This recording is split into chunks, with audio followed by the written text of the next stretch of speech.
We're glad you could join us today on Flex Magazine Workout. We're continuing on with our chest training. I'm training this segment with Jim Quinn and Billy Smith. The first exercise we're doing is pec deck flies.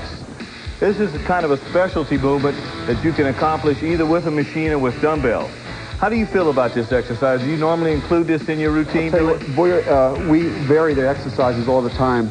On certain chest days when we're going super heavy, we won't do a lot of machine work, but on when we alternate the heavy days with the medium days and the light days, we will incorporate pec deck. And I think it's a great exercise, but one thing that you have to remember when you do this exercise is, as you can see with Jimmy, he was keeping his elbows high. In fact, I'll go right now and show you.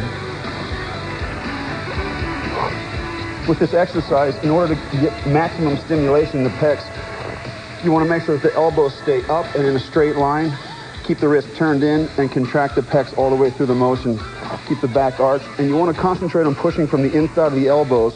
Contract in, keep the pecs fully contracted on the way out, and squeeze back, don't push back. So it's a constant squeezing and flexing all the way through. And again, make sure that you concentrate on pushing from the elbows, not the hands, to help eliminate work done by the shoulders and back. Okay, nice and smooth. Such big pecs, it's pretty easy to see what's going on. Obviously, it's worked for him well. Yeah. Billy's a stickler, and when I trained with him, he was constantly on me, and he used to say that I was flinging everything. Yeah. And he told me I'd turn pro on a mistake of slowing down heavy weights. Okay. He's a stickler on really good technique. I've always found it more beneficial, and probably one of the things that's led to the longevity of my training is doing the movements, at a very, I would say, not a real slow pace, but a slower pace, that most people do. Yeah.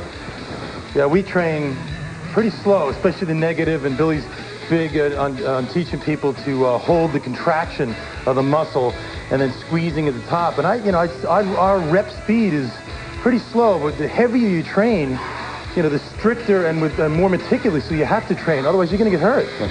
There you go, boy. Yeah, that's very true, because I think the heavier the weight, naturally, even mentally, you got to be better prepared for it. Certainly. The next exercise we're going to do is cable crossovers, but we're going to use a unique little angle. Particularly, this is a little bit different. Most people do it from the top.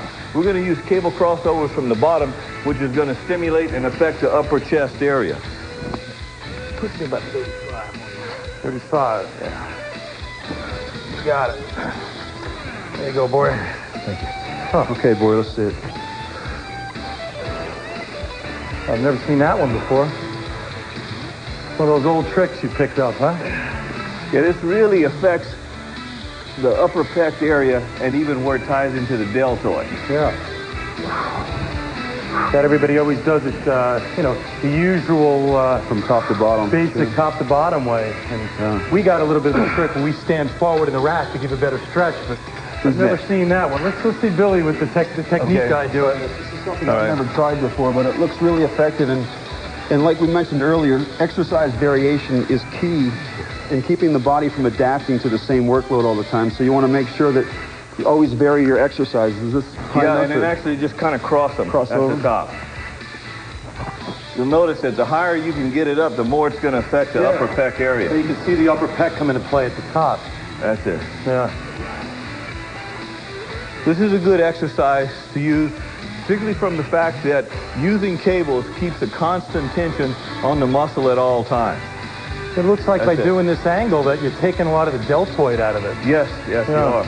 I think that's kind of what we've been doing recently, and what Dorian Yates has made very fashionable is by doing reverse grip back. That's I think when you try and take the other accessory muscles out of the movement, that's it. Nice and smooth.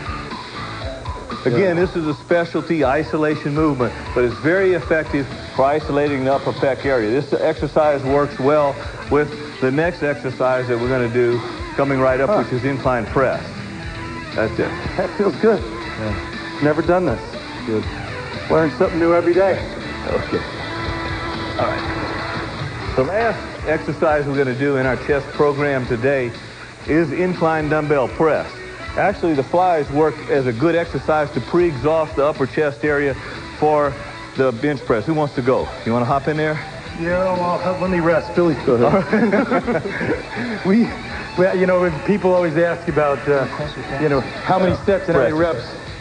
Billy trains a little faster than I do. I take a lot of time in between sets. Do you? Oh, yeah. Okay. This particular movement is exceptionally well for isolating the upper chest area. Again, you can do this movement with a barbell or with dumbbells. The advantage of the dumbbells is it gives you a greater range of motion, allowing more pre-stretch. Yeah.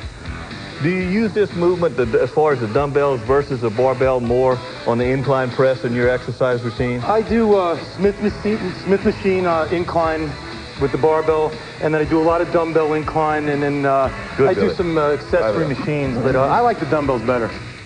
I'm Sean Ray from Flex Magazine Workout. Don't go anywhere, we've got lots more in store.